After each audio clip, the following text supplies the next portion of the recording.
My name is Mark. I am 23 years old. Every morning before the sun rises, I walk to a small, noisy cafe in the center of the city. I am an artist, or at least I want to be. My backpack is always heavy with sketchbooks filled with drawings of skyscrapers, bridges, and grand cathedrals. But my reality is different. My reality is the smell of burnt coffee, the sound of clinking spoons, and the demands of angry customers. My family lives in a small, dusty village far from here. Every month, I stand in line at the bank to send them half of my money. My shoes have holes in the soles, and my coat is too thin for the winter wind. "Mark, table 4 is waiting. Stop dreaming," my boss shouts. I smile and nod. I always smile, but inside, a voice is screaming. I feel like a bird trapped in a very small, very gray cage. I keep telling myself, "Work hard, Mark. One day, someone will notice you." But in this cafe, I am just a ghost in a white apron. I am invisible. Then, one rainy Tuesday, the door opened and the air in the cafe changed. She walked in like she owned the street, the rain, and the building itself. She wore a long white coat that looked like fallen snow. Her silk scarf moved like a cloud around her neck. She didn't look at the menu. She didn't look at the other people. She just sat by the window and stared at the gray rain. I brought her a tea. My hands were shaking slightly. "You have the hands of a creator, not a waiter," she said. Her voice was low and smooth, like expensive chocolate. She wasn't looking at me. She was looking at a small sketch of a bridge I had left on a napkin. My heart skipped a beat. "I am an architect, madame. At least I try to be," I replied. She finally looked at me. Her eyes were sharp, green, and full of secrets. "My name is Helen. I know the people who build this city, Mark. I know the people who look for hidden talent in dark corners. Come to my gallery opening tonight. Show them what you can do." She handed me a thick gold-edged card. The address was in the Diamond District. I watched her leave, and for the first time in years, the cafe didn't feel like a cage. It felt like a starting line. As I held that card, a voice inside my head began to whisper, "Is this it, Mark? Is this the exit door?" I went to the bathroom and looked at my reflection. I saw a boy with tired eyes. I hated that boy. I thought about my mother. I remembered her rough, red hands from washing clothes for others. I thought, if I follow this woman, maybe I can buy my mother a house. Maybe I can finally stop being a servant. It wasn't just ambition. It was a desperate hunger. I felt like a man who had been starving for years, and Helen had just offered me a feast. I didn't ask if the food was real. I didn't care. I spent my last $50 on a clean white shirt and a bottle of cheap cologne. I polished my old shoes until my arms ached. I was preparing for a new life. The gallery was a palace of light. Men in suits that cost more than my village wore watches that sparkled like stars.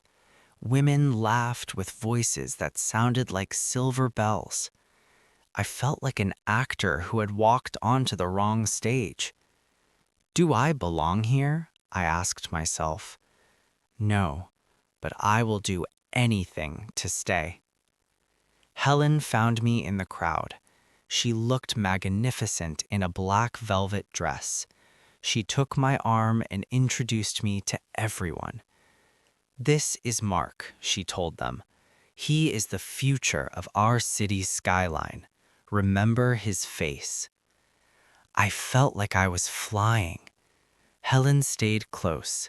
She whispered that she was a widow, that her husband had left her a massive fortune, but no one to share it with. "I see a fire in you, Mark," she said, her voice like honey. "I want to help you. I have a villa by the sea. We can go there. You can design your projects in peace. I will pay for everything." I didn't think about the 40 years between us. I didn't think about why a rich widow was spending her time in a cheap cafe. I only thought about the escape. I wanted the life she promised. I wanted to be the man in the expensive suit. That night, I didn't go back to my cold, tiny room. I followed her into the dark. The next morning, the sun was too bright. It hurt my pies. I woke up on a silk sofa in a large apartment, but as the light filled the room, the magic began to fade. I looked around. There was dust on the expensive-looking vases. The silk on the sofa was peeling at the corners. I saw a pile of envelopes on a side table. I shouldn't have looked, but I did. They were bills. Red ink everywhere. Final notice, debt collection, legal action. My blood ran cold. I heard a noise in the kitchen. I walked in and saw Helen. She wasn't the queen from last night. She was wearing a tattered robe. Her hair was thin, and without her makeup, her face looked like a map of disappointment. "Where is the villa, Helen?" I asked. My voice sounded strange in the quiet room. She didn't look at me. "There is no villa, Mark," she whispered. "But the party, the people, you said you were a patron." She laughed, a dry, bitter sound. "That wasn't my gallery, you foolish boy. I was a guest. I used my last $100 to rent that dress. I wanted to find someone, anyone, to help me feel alive. I thought if I found a young man with a dream, maybe I could live inside that dream for a while. Maybe your energy could save me from my debts." I felt a wave of cold anger, but then I felt something worse, shame. "You lied to me," I hissed. "You made me believe I was special just to use me." Helen turned around, her green eyes filled with tears. "And what about you, Mark? Did you stay because you liked my conversation? No, you stayed because you thought I was a golden ticket. You wanted a shortcut.